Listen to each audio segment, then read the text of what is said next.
Today's message is one of hope and the availability of hope that exists all around us at all times, even when it feels hopeless. The energy I connected with was that of a young woman, um, probably in her mid to late 20s, dark brown hair, pale skin, big brown eyes. And it feels like she comes from the 1990s. And I think there's a reason she's the person I'm connecting with, the energy I'm connecting with today. The 90s were a different time.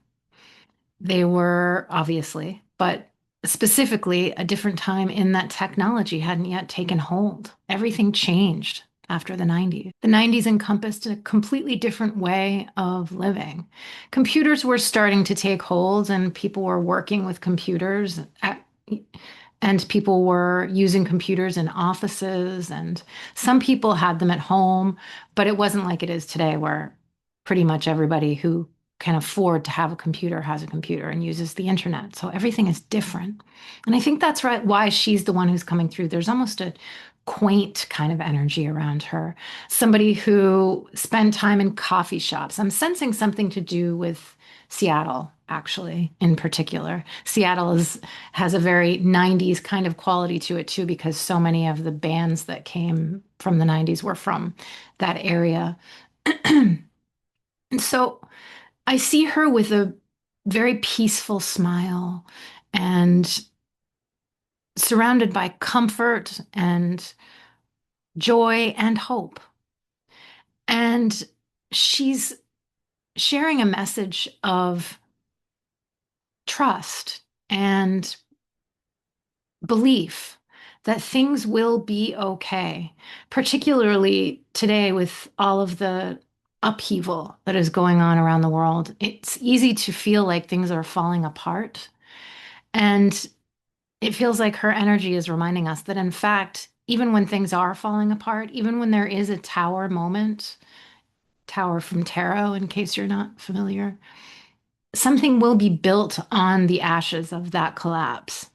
So we face many different versions of collapse. We face political collapse, we face ideological collapse, we face environmental collapse, systemic collapse, all of it around us all the time. We're being reminded.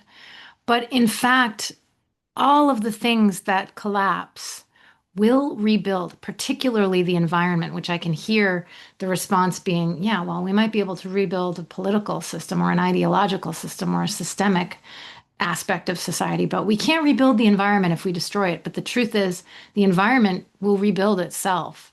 It may do so without us present, but that doesn't mean that there won't be another version of us that is able to exist in whatever this earth becomes in the wake of destruction. And perhaps destruction was coming all along anyway, and we're just witnessing it. Perhaps we are the cause. Perhaps we are speeding it up. Perhaps we're not. This isn't about political divides that have been created around the idea of the environment, but it's more just a reminder from this energy of this young woman from Seattle in the 90s. I think she may have passed from a car crash, and I hear the name Holly. She wants us to remember that all of these things that we think make up who we are, democracy and the cities around us and the financial aspect of our lives and the educational aspect of our lives. All of these things are reflections of what we've created. But even if they were all to fall apart, something new would be built in their place. And she's also reminding me that certain aspects of who we are were built by people long ago who had no idea what we were going to become. And so perhaps those things just no longer align with where we're going. And so they have to fall apart. And we today have no idea what we're going to become either. And so we're in the process of rebuilding in a way that those before us built what we look at today. So rather than looking at it with a hopeless kind of dread filled fear, let's look around us at what is possible. Let's look around let's look around at the potential of what we can become rather than at the grief at what we stand to lose. Sometimes we have to let go of the things that no longer align with the truth of who we are so that the better version of who we are can emerge. And that is what Holly is reminding us of today. Let's take heed. Let's have hope.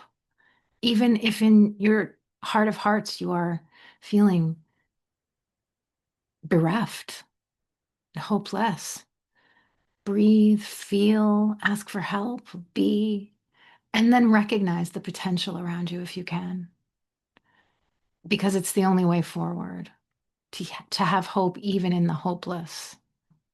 And if you enjoy my messages, I post them daily and really appreciate your repeated visits and would also appreciate a like and a subscribe if you are so inclined. It's very helpful to me. Thank you.